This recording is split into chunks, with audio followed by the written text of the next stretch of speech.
मुझे आज के दिन पर एक कहानी याद आ रही है। जो यंग बहनें हैं, पुत्र वधुएं हैं, बहुत ध्यान से सुनना। बहुत अच्छी भी होती हैं, लेकिन कुछ इस क्वालिटी की भी हो सकती हैं जो मैं कहानी सुनाने जा रही हूँ। कैसा भी हो, इसको बहुत ध्यान से सुनना है। एक बार एक बहुत सुंदर घर था और घर में माँ भी रहती थी और बहू बेटा पोता पोती भी रहते थे। 5 मेंबर रहते थे।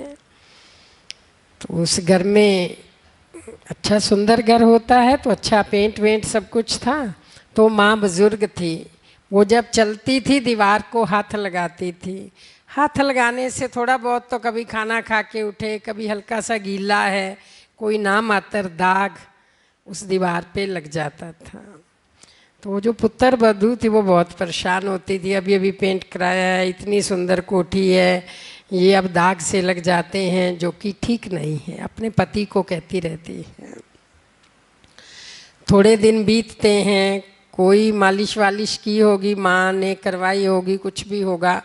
तो जब चलने लगी दीवार को हाथ तो लगाती थी, क्योंकि चल नहीं पाती थी बिना सहारे के। तो कोई तेल के निशान पड़ गए दीवार पे हाथों से। तो वो बहुत ज़्यादा परेशान हो गई पुत्र वधू की। अभी पहले तो सिंपल से दाग थे जो कम दिखाई पड़ते थे, अभी तो तेल के दाग लग गए जो हाथों पे, जहाँ बाजुओं पे तेल आदि लगा कि वो दाग से दीवार खराब हो गई है। तब रोज़ रोज़ पति को कहती है, तो वो भी सोचता है चलो मम्मी को कह देता हूँ, ऐसे तो अच्छा था बेटा।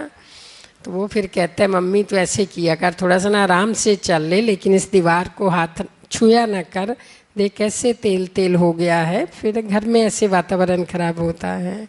कोई बात नहीं बेटा। तो बिना सहारा लिए चलने लग गई। अब समझ सकते हैं, बिना सहारे चल नहीं पाती थी, लड़खड़ाती थी। तो एक दिन गिर जाती हैं, गिर गई, चोट लगी, डॉक्टर के ले गए। कुछ दिनों के बाद वो भगवान के पास चली गई।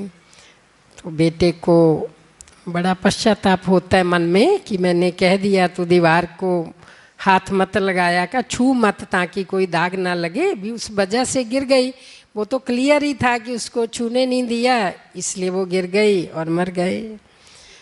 तो फिर चलो कुछ टाइम बीत जाता है, महीना 2 महीने शरीर छोड़े उसकी डेथ हुई। तो वे सोचते हैं दीवार को पेंट वेंट करा लें। तो वो पेंटर बुला लेते हैं और दीवार को पेंट करने के लिए जब पेंटर शुरू करने लगता है, तो माता जिसकी डेथ हुई थी, शरीर छोड़ा था, तो उसका पोता कहता है पेंटर को, आप पेंट कीजिए दीवार को बहुत अच्छी तरह, लेकिन ये जो निशान है ना इसके ऊपर मेरी दादी की उंगलियों के, ये मत मिटाना। तो वो भी सोच में पड़ जाता है, भी इसके लिए ही तो वो पेंट करा रहे हैं, उन निशानों को मिटाने के लिए ही तो पेंट हो रही है, और वही वो कह रहे हैं इन निशानों को मिटाना नहीं है। तो फिर वो माता के बेटे से बात करता है कि ऐसे ऐसे है। तो वो भी सोच में पड़ जाता है कि मेरा बच्चा कहता है जी मिटाने नहीं, हम कहते हैं मिटाने हैं। तो फिर वो पेंटर से राय करते हैं भी इसका कोई और ऑप्शन ऐसा। कहता नहीं ऑप्शन तो है, मैं इसका कोई भी ऐसा डिज़ाइन बना दूंगा कि ये निशान भी रहें, कुछ नया डिज़ाइन बना देता हूँ। कहते ऐसा कुछ हो सकता है तो बहुत अच्छी बात है। वो एक ऐसा बहुत सुंदर डिज़ाइन बना देता है कि उसके कोई भी सर्कल आदि लगा के, फूल बूटे लगा के, उसके आसपास उन निशानों के, बहुत ज़्यादा तो नहीं थे ना, थोड़े थे, कहीं कहीं वो डिज़ाइन बना देता है, लेकिन वो बहुत सुंदर लगता है। लोगों को ये नहीं पता कि ये किस चीज़ के निशान है, उनको लगता है कि ये कैसा डिज़ाइन, मतलब किस तरीके से बनाया है, देखने वालों को समझ नहीं आती क्यों, बड़ा डिफरेंट डिज़ाइन था, ऐसा डिज़ाइन तो पेंट में कभी देखा नहीं था, बट सुंदर लग रहा था। तो उसके बाद क्या होता है कि कुछ टाइम बीतता है और बीतता जाता है, वो आप भी बुजुर्ग हो जाता है, बेटा भी। वो जब चलता है तो वो एक संकल्प लेता है कि कहता जैसे मैंने अपनी माँ को हाथ नहीं लगाने दिया, दीवारों को छूने नहीं दिया कि कोई दाग ना लग जाए, मैं भी चलते समय दीवार को पकड़ूंगा नहीं, छूऊंगा नहीं। ये उसका संकल्प था मन में, क्यों पश्चाताप तो था ही ना कि वो इसलिए चली गई। वो दीवार को छूता नहीं, लेकिन वो भी परेशान होता है, बिना छुए लड़खड़ाता है।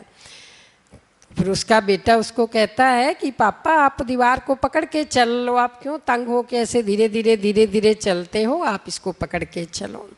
वो बता देता है, कहता नहीं माता जी इसलिए चले गए कि हमने उसको दीवार को पकड़ने नहीं दिया, पर मैंने माँ को नहीं दीवार को हाथ लगाने दिया, तो अब मैं भी इस दीवार को हाथ नहीं लगाता।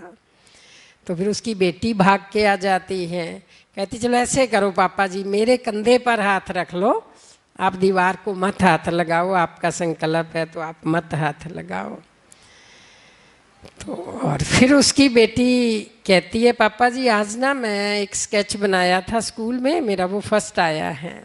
वो स्केच दिखाती है अपने पापा को। तो स्केच कौन सा होगा? वो दादी की उंगलियों के निशान वाला स्केच उसने किसी कंपटीशन में बनाया था, सेम वैसा ही, और वो फर्स्ट आया था। अब ये सारी बातें सुन कर के बेटे ने क्या रूप धारण किया, बेटी ने क्या किया, स्केच कौन सा बनाया, बेटे की भावनाएं दादी के प्रति, तो बहुत फुट फुट करके रोने लग जाता है बेटा। तो मतलब फिर एक मैसेज कितना बड़ा है हम सबके लिए। वैसे तो अपन ये कहते हैं कि जैसा हम करेंगे वैसा ही हम भुगतेंगे, ऐसा कहा जाता है ना, और ये सत्य भी है। लेकिन वो रोता इसलिए है कि मैंने अपनी माँ के साथ क्या किया और मेरे बच्चे मेरे साथ फिर भी कितना अच्छा कर रहे हैं। अगर मैंने अपनी माँ के साथ ऐसा किया होता तो पता नहीं कितने और वर्ष जी जाते।